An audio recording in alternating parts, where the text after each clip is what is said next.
Friends, இன்னைக்கு நம்ம ஒரு இன்ட்ரெஸ்டிங்கான டாபிக் தான் பார்க்க போறோம். கர்மா. ஆக்சுவலா பாத்தீங்கன்னா நம்ம எல்லாருக்கும் எல்லாமே தெரியும். என்னன்னா அது நிதானமா யோசிக்கிறதுக்கு டைம் தான் இல்லை.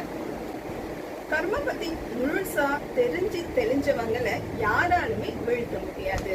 அவங்கள பிசிக்கலா ஹர்ட் பண்ணா கூட அவங்க அதுல இருந்து டக்குன்னு வெளியில வந்துருவாங்க. அது மட்டும் இல்லாம அவங்கள நம்ம பிரைஸ் பண்ணாலோ இல்ல அவங்கள ஹர்ட் பண்ணாலோ கூட அவங்க அதனால அஃபெக்ட் ஆகவே மாட்டாங்க. நம்ம எல்லாருக்குமே தெரியும் கர்மா அப்படின்றது நன்மையும் தீமையும் பிறர் தர வாரா அப்படின்றது. இப்ப நான் ஒரு எக்ஸாம்பிள் சொல்றேன் பார்த்தோம்னா, என்கிட்ட ஒரு பால் இருக்கு. அந்த பாலை நான் தூக்கி போடுறப்போ ஒருத்தவங்க தலையில பட்டு அவங்களுக்கு ஒரு வலியை உண்டாக்கிடுது. இப்ப நான் அந்த இடத்துல என்ன கர்மா உண்டு பண்ணியிருக்கேன் அப்படின்னு பாத்தீங்கன்னா, ஒருத்தங்களுக்கு ஒரு வலியை ஏற்படுத்தியிருக்கிறேன். அந்த கர்மா படி பாத்தீங்க அப்படின்னா அதே மாதிரி வலி எனக்கு ஒருத்தவங்க கொடுக்கணும். சேம் அவங்களே வந்து கொடுக்கணும், இல்ல அதே பாலாலதான் எனக்கும் வரணும் அப்படின்றது கிடையாது. அது உடனே நடக்கணும்னு கூட கிடையாது. எப்ப வேணாலுமே அது நடக்கலாம். சரி, ஒரு ஃபியூச்சர்ல எனக்கு அதே மாதிரி ஒருத்தங்க எனக்கு ஒரு பால்னால எனக்கு அதே மாதிரி வலி கொடுத்துட்டாங்கன்னு வச்சுக்கோங்களேன். நான் அதுக்கு ரியாக்ட் பண்ணணும்ல. அது நான் பக்குவம் அடைஞ்ச நிலையை பொறுத்தது. நான் ஏற்கனவே ஒருத்தவங்க அடிச்சவங்க என்ன திட்டிருக்கலாம், என்ன வேணாலும் பண்ணியிருந்துருக்கலாம். ஆனா இப்ப நான் அவங்களுக்கு ரியாக்ட் பண்ணணும்ல, அது என்னோட பக்குவம் பொறுத்தது. ஒண்ணு நான் அவங்களை திட்டலாம், இல்ல அவங்களுக்கு அட்வைஸ் பண்ணலாம், இல்லைன்னா மன்னிச்சும் விட்டுறலாம். இல்ல இப்ப நம்ம என்ன பார்க்கணும் அப்படின்னு பாத்தீங்கன்னா, நான் ஒருத்தங்களை அடிச்சேன், அதனால என்ன ஒருத்தவங்க வந்து அடிச்சுட்டாங்க. நான் அடிச்சதுனாலதான் இப்போ இவங்க என்ன வந்து அடிச்சிருக்காங்க. இதுல மற்ற ஃபேக்டர்ஸ் எல்லாமே அப்படியே ரிமூவ் பண்ணிட்டு பாத்தீங்க அப்படின்னு பாத்தீங்கன்னா, நான் அடிச்சேன், அதனால அடி வாங்கினேன். அதாவது அடிச்சதும் நான் தான், அடி வாங்கினதும் நான் தான். மற்ற ஃபேக்டர்ஸ்லாம் ரிமூவ் பண்ணி பாக்குறப்போ நானே என்ன அடிச்சுக்கிற மாதிரி. கரெக்டா? ஸோ நல்லது பண்ணாலும் அது திரும்ப எனக்கு தான் வரப்போகுது, கெட்டது பண்ணாலும் அது திரும்ப எனக்கு தான் வரப்போகுது. நம்ம இப்போ உடனே நம்ம கேட்கலாம், நான் 4 அடி அடிச்சா நீ என்ன 4 அடி அடிச்சுன்னா சரியா போயிடும் அப்படின்னு சொல்லிட்டு. இதுல என்ன லாஜிக் இருக்கு அப்படின்ட்டு. அது மட்டும் இல்லாம இந்த கர்மான்றது நமக்கு உடனே நடக்காது. என்னைக்கு வேணாலும் எப்ப வேணாலும், இன்னும் சொல்ல போனா அடுத்த ஜென்மம் கூட தொடர்ந்து வரும் அப்படின்னு சொல்லுவாங்க. இதுல என்ன லாஜிக் இருக்கு? அட்லீஸ்ட் இவங்க நான் அடிச்சேன் அதனால என்ன திரும்ப அடிச்சுட்டாங்க அப்படின்றத நம்மளால அக்செப்ட் பண்ணிக்க முடியும். ஆனா யாரு எப்போ என்ன நம்ம முன்னாடி பண்ணோனே நமக்கு தெரியாது. ஆனா இப்ப நம்மள வந்து இப்படி அஃபெக்ட் ஆகுதே அப்படின்ற ஒரு கொஸ்டின் நம்ம கிட்ட இருக்கு. இதுக்கும் நான் ஒரு கதை சொல்றேன். ஆக்சுவலா இப்ப நான் போயிட்டே இருக்கேன்னு வச்சுக்கோங்களேன். அப்ப எனக்கு ஒரு 500 rupees கடவுள் மேலேருந்து போடுறாரு. நான் என்ன பண்ணுவேன், சுத்தி முத்தி பார்த்துட்டு யாரும் இல்லை அப்படின்றப்போ அந்த 500 எடுத்து நானே வச்சுப்பேன். இன்னும் கொஞ்சம் தூரம் போறேன், திரும்ப 5000 rupees போடுறாருன்னு வச்சுக்கோங்களேன். அகைன் நான் என்ன பண்ணுவேன், சுத்தி பார்க்குறப்ப யாரும் இல்லை அப்படின்றப்போ அந்த 5000 எடுத்து நானே வச்சுப்பேன். கடவுள் பார்த்துட்டே இருக்கிறேன், என்ன நம்ம கொடுக்க நம்மளை பார்க்கவே இல்லையே அப்படின்னு சொல்லிட்டு நெக்ஸ்ட் டைம் அவர் என்ன பண்றாரு, ஒரு கல்லை தூக்கி போடுறாரு. அந்த கல்லை தூக்கி போட்டோடனே சுத்தி முத்தி பாக்குறேன், யாரும் இல்லை அப்படின்ட்டோடனே டக்குன்னு மேல பாக்குறேன் யாராவது இருக்காங்களா அப்படின்ட்டு. அப்பதான் கடவுள் ஒருத்தர் அங்க இருக்கிறாரு, அவர் தான் இதை போட்டுட்டு இருக்காரு, இதெல்லாம் பண்ணிட்டு இருக்காரு அப்படின்னு நான் ரியலைஸ் பண்ணுவேன். சோ நம்ம அதே தான் இந்த கர்மாலையும் பாத்தீங்கன்னா, இப்ப நான் ஒண்ணு அடிச்சு அவங்க என்ன திரும்ப அடிச்சுட்டாங்க அப்படின்னா அந்த இடத்துல ரியலைசேஷனுக்கு என்ன இருக்கு, நான் தான் எல்லாமே பண்ணிட்டு இருக்கேன்ற மாதிரி நமக்கு ஒரு அசம்ஷன் வந்துடும். கரெக்டா?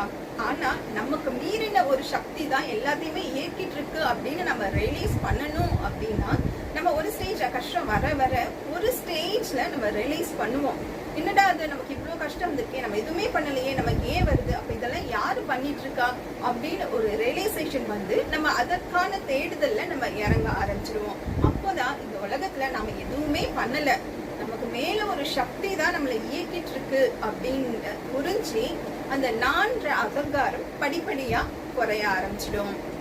ஸோ இந்த ஒரு ரியலைசேஷன் வரணும் இல்லையா? நம்ம செல்ஃபாவும் நம்ம கரெக்ட் பண்ணிக்கணும், பிளஸ் நம்ம எதுவுமே பண்ணல, கடவுள் தான் நம்மளை இயக்கிட்டு இருக்காருன்ற புரிதலும் நமக்கு வரணும். ஸோ செல்ஃபா எப்படி நம்ம இங்க கரெக்ட் பண்றோம் அப்படின்னு பாத்தீங்கன்னா, நம்ம சின்ன வயசுல நம்ம ஏதாவது தப்பு பண்ணிப்போம், ஒரு விஷயத்துக்காக ரொம்ப அடமெண்டா இருந்திருப்போம். இப்போ நம்ம குழந்தைங்க அதே மாதிரி ஒரு விஷயத்துக்கு அடமெண்டா இருக்கிறப்போ நாம இப்ப என்ன ஸ்டேட்ல இருப்போம், இப்போ அவங்களுக்கு வந்து இது தப்பு, இது பண்ணக்கூடாது அப்படின்னு சொல்லி நம்ம இப்ப அட்வைஸ் பண்ணிட்டு இருப்போம். ஒன்ஸ் அதே தப்ப நாம தான் பண்ணோம், இப்ப நம்ம குழந்தைங்களுக்கு அது தப்பு அப்படின்னு நாம இப்ப அட்வைஸ் பண்றோம். சோ அந்த பர்டிகுலர் இன்சிடென்ட்ல பாத்தீங்கன்னா நமக்கு ஒரு ரியலைசேஷன் வந்திருக்கும். கரெக்டா?